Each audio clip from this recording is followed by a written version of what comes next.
This is Lisa from Mobile Tech Review, and it's smartwatch time yet again. One more Android Wear watch. This is the latest to come to market, but it might be the best. This is the Asus ZenWatch, and is also one of the least expensive, $199. You get a leather band, you get a nice Gorilla Glass 3 large 1.63-inch display. We're going to look at it now.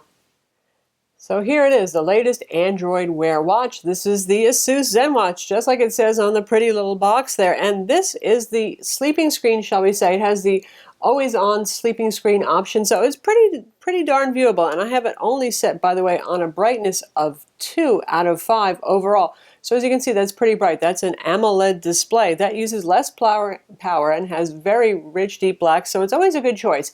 Only Moto with a 360 really kind of bucked that trend and went with an LCD, and that's probably one of the reasons why it has some issues with power.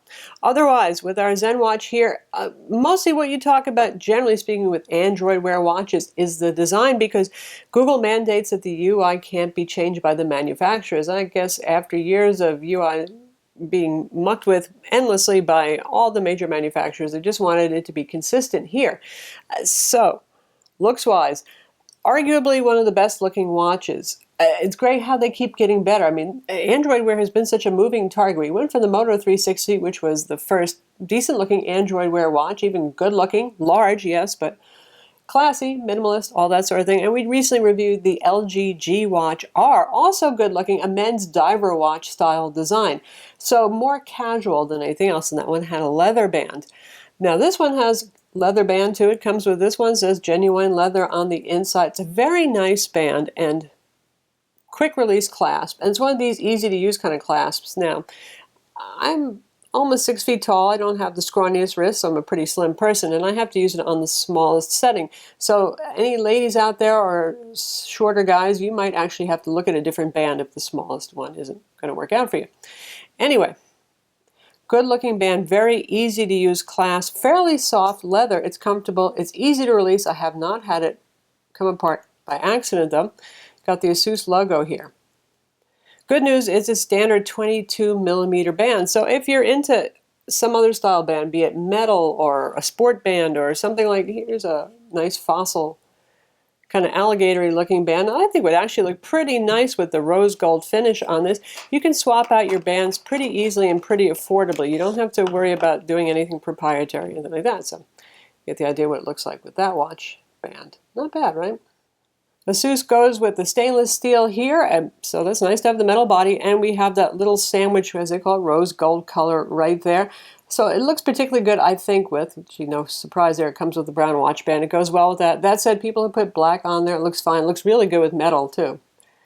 This is what the back side of the watch looks like. It's a soft brushed aluminum finish that's comfortable. Everything is curved, so it doesn't bang into your wrist bones a whole lot, which is nice, and the lugs aren't really huge where the band attaches. That's the power button right there. Not the most convenient location, of course, unless your watch is totally hung. You don't often use the power button on this. You can actually use commands on the watch face to reboot the phone, watch, shut it down, that sort of thing. Got pogo pin connectors here. As usual, this comes with a cradle charger. There's no direct plug-in micro USB. Charger ships in the box that plugs into this little guy here, micro USB. You could use your phones if you want to, but it's nice to have two chargers, isn't it? Asus logo here, soft touch rubbery. It just clamps right on. It's pretty darn easy to do. It also charges fairly quickly, as do most of these. So that's what it looks like. So battery life, that's always the story with these Android Wear watches, and this one too. 360 milliamp battery, so that's smaller than something like, say, the LG G Watch R, but Asus is a little bit more conservative, I think, with the backlight brightness and the sleep screen. Yeah, they do pretty well with the contrast here, and I've found that this one lasts me about a day and a half on a charge. I have no trouble getting it to last until I go to bed. So if you're okay with charging your watch every night, great, one more thing to charge, huh? This one will certainly do it. This is one of the standard watch faces on here. You get a pretty nice selection. You can tap it to wake it up since there is no button on there to do that sort of thing. Notifications, as always with Android, appear at the bottom. It's telling me about how jawbone up people did compared to me for taking steps, because this one has a step counter on it. Also has a pulse reader, which we'll talk about in a minute. So you can swipe those away, swipe it down completely to see. This is a pretty useful watch face because I have my step counter, I have my battery percentage right there, and I have the temperature outside, plus I have the, well, day of the month. As usual for Android Wear watches, we have essentially our Google Now cards right there. Like I've got the weather, I've got stock information. If you're following any sports scores, you'll get that. Any application that can send notifications to your phone, because this guy is hooked via Bluetooth to your phone, can appear here. Now, if you don't want those notifications, you can always change it. You can have basically show all priority, turn this off on the watch itself, and using the Android Wear application on your phone, you can manage each individual one separately. As always, the thing that kind of bugs me with Android Wear is that notifications are there almost seemingly when it feels like it, and you swipe them away and you wish you'd be able to go back to them again, and you can't always. Once you dismiss it, it's off and gone. Same thing goes with email notifications, missed calls, stuff, all that kind of stuff. That is what it is. It's a work in progress. Android Wear is moving quickly, so we hope that that's going to change. So with all Android watches, they're essentially second screens for your phone. They're starting to do more, and I'll talk about that. In fact, like week by week, it's actually getting better. There's more applications you can install and stuff like that, so you don't feel so much like you've just spent $200 or $300 to have a screen on your wrist instead of in your pocket.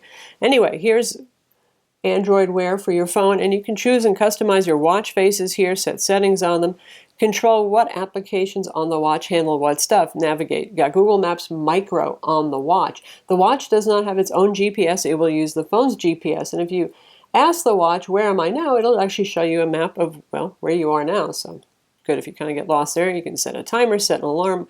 All these commands are here, and if you want more applications, this gives you an idea of how quickly the ecosystem is actually growing. We've got Lyft if you want to call for a cab. You've got Runtastic going on here. 500 pics, mostly for your pretty watch screens right there. Lots of fitness applications, since most of these watches, including this one, have fitness tracking stuff. Voice recorders, you've already got some of this functionality built in. Alternative note takers, you can be real Maxwell smart and say, okay, take a note, and start taking a note on your phone.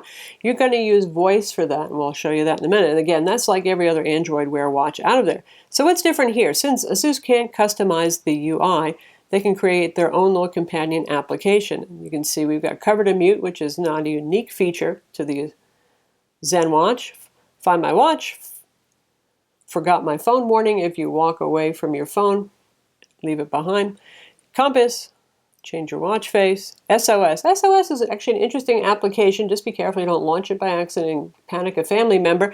You can set up SOS on this and have any contact in your address book on your phone be notified if something happens to you if you actually launch the SOS function. And you can put whatever message you want. Help, I've been abducted by aliens. No, probably not that though, huh? And it will also, on the watch face, once you've triggered SOS on your watch, show the phone number of your, in case of emergency contact, the one of your choosing. So it's useful, I suppose. You can use the watch as a flashlight too. If you're going to whip out your phone to do this, you're already going to be using your phone as a flashlight, but you get the idea. Then we have Asus's pretty but a little bit odd sometimes UI here. Fitness application of their own. This also works with Google Fit, and they pre-installed Jawbone Up, so every day is going to tell you how well you did on average compared to other Jawbone Up people. By the way, I've noticed that Jawbone Up people tend to walk about 7,500 steps a day. So, shows you each day as you scroll through how much you've completed, and then you get your location and how many steps you took at any given point. So that's their little additions to the watch, software-wise, and obviously to your phone too. You do need a phone. This is Android Wear. They're going to talk to each other over Bluetooth. This is not the Samsung Gear S that has its own little SIM card slot and some independence, though it is running Tizen OS. It's not running Android Wear. And we're using a Nexus 6 here with our watch. Bluetooth connection has been very good. I've had some of these watches sometimes get a little cranky and disconnect. The Asus has actually done really well and covered longer distances, because I'm famous for leaving my 6-inch Nexus 6 on the desk somewhere while I walk all far away through the offices, and they actually managed to stay connected beyond the usual 30-foot Bluetooth range. I mean, not a huge amount more, sometimes 40 feet, sometimes 45. I'll take what I can get. To wake up the watch face, you can just tap on it. It's touch, obviously, and you'll see the OK Google prompt. Google believes that, see, it just started. It believes that you should do everything by talking to your phone. So you can, still listening. See, you can actually initiate all sorts of stuff just by using your voice on this. Should you be a little shy about talking to your watch in public? By the way, voice recognition on this is pretty good. I think the bigger problem is a lot of us are going to kind of talk quietly because people are going to stare at us or say, hey, you were talking to me? No, I was talking to my watch. I'm one of those people. Anyway, you can get to your settings over here. No control of backlight timeout. We're actually using a little utility called Stay Lit, so we can keep the display on so you guys can actually see it. But you can change the brightness. Like I said, right now we're running it pretty conservatively at a 2 of 5 setting. Well, I'm bringing it up to 3. Swipe sideways to dismiss something. The always on screen, which means it shows you the clock face in a dimmed fashion. We have that one turned on, so our battery life estimate of a day and a half is with that feature turned on. You will get longer without it, but a watch where you have to, yank it up to your face and stare at it all the time, that's just so not cool. And we have airplane mode here. You can reboot the watch also. So that's your settings.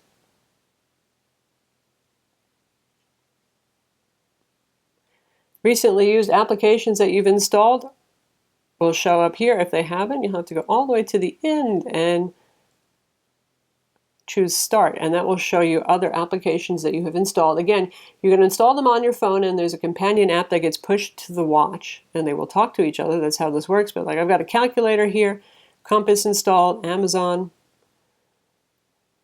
flashlight feature, Google Play Music. You can either control music on your phone, Google Play Music that is, which is, well, woohoo, I mean, there is no speaker on this. Android Wear doesn't have a speaker, it just has a microphone to listen.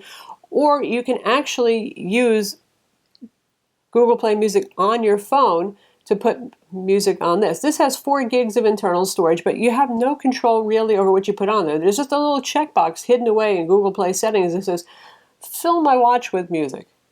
And it's going to randomly pick tunes. Whatever. This does have Bluetooth. This can connect to Bluetooth stereo headsets. So if you do want to go out on a run or whatever and just take your watch and not your phone, you could use this as your music player. That's the idea.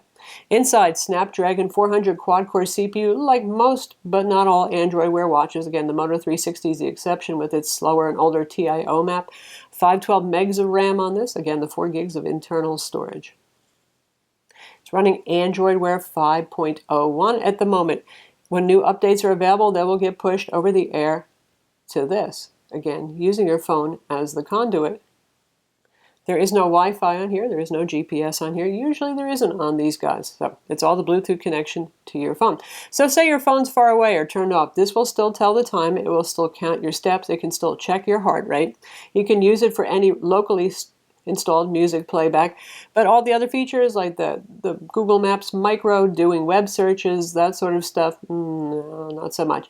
Your calendar appointments and things like that syncs up from your phone, and so does the email notification system. So you're going to actually need to have them in range of each other for that stuff to work. The watch face that we have installed here is called Professional. That is an Asus watch face. I've installed some third-party ones too. There's they call Simple. I've installed that kind of artsy one. You can have pictures on the screen if you want. We've got Aviator.